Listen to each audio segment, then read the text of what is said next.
Welcome to Mariola's Artisan Kitchen. Today we will make sweet potato gnocchi. This video is brought to you by artisankitchen.online, where you can subscribe as a member and enjoy practical kitchen tips, printable checklists, recipes, monthly calls, and online courses.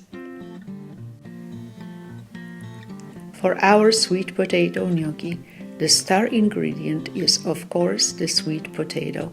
I use one medium-sized one. For other ingredients, we are going to use 2.5, maybe 3 cups of flour, depends on how wet the dough is, 1 egg, salt, nutmeg, and black pepper for taste. Bake your potato in 375 degrees oven for about 30 minutes. It should be fork tender before you take it out. Then let it cool in room temperature until it is comfortable to touch. Put the inside of that baked potato on the working surface and make sure it's really cool.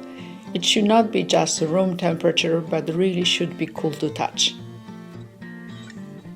Now, a lot of people are using food processor for this purpose, but I found being artisan kitchen, it is really best to have less dishes to wash.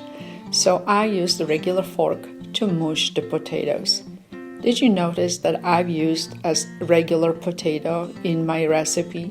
You don't have to. I just had one extra in the refrigerator. Add the remaining ingredients and start kneading your dough. At first, the dough is going to be incredibly wet, but eventually it'll come together.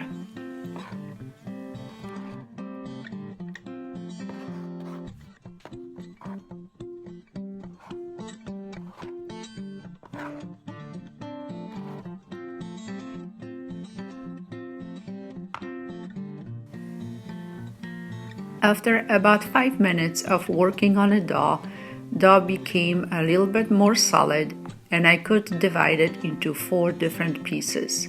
Each one of them is going to be rolled out now.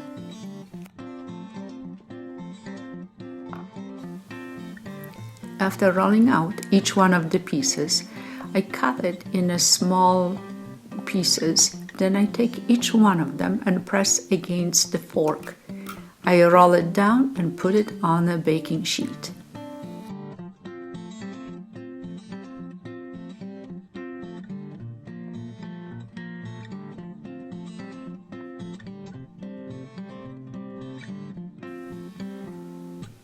While dumplings are patiently waiting to be cooked on a baking sheet, I prepared 1 pot of boiling water, very well salted.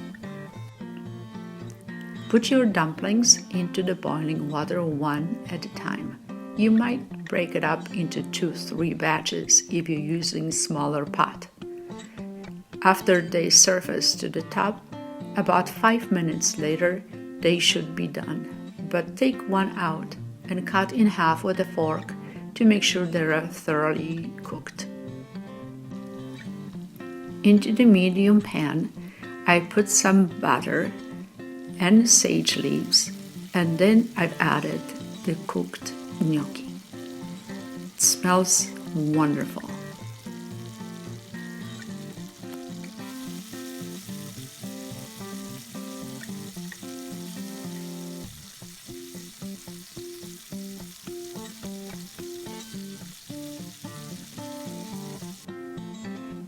The sweet potato gnocchi with the sage butter can be served by themselves as a side dish to start a great entertaining meal, or you can just enjoy it at any time reheated in more butter. As another option of a sauce for gnocchi, you can brown some onions and add chanterelle mushrooms. If chanterelle mushrooms are not available in your area, you can substitute mushrooms with the regular white button mushrooms or shiitake or portobello. Just nicely saute them in a butter and put it together with the onion you browned. And so it is, my favorite side dish, sweet potato gnocchi with a mushroom gravy. Yum! Hope you enjoyed this video. If you haven't done so, please like and subscribe to our YouTube channel. If you would like printed form of this recipe, it's available on the artisankitchen.online.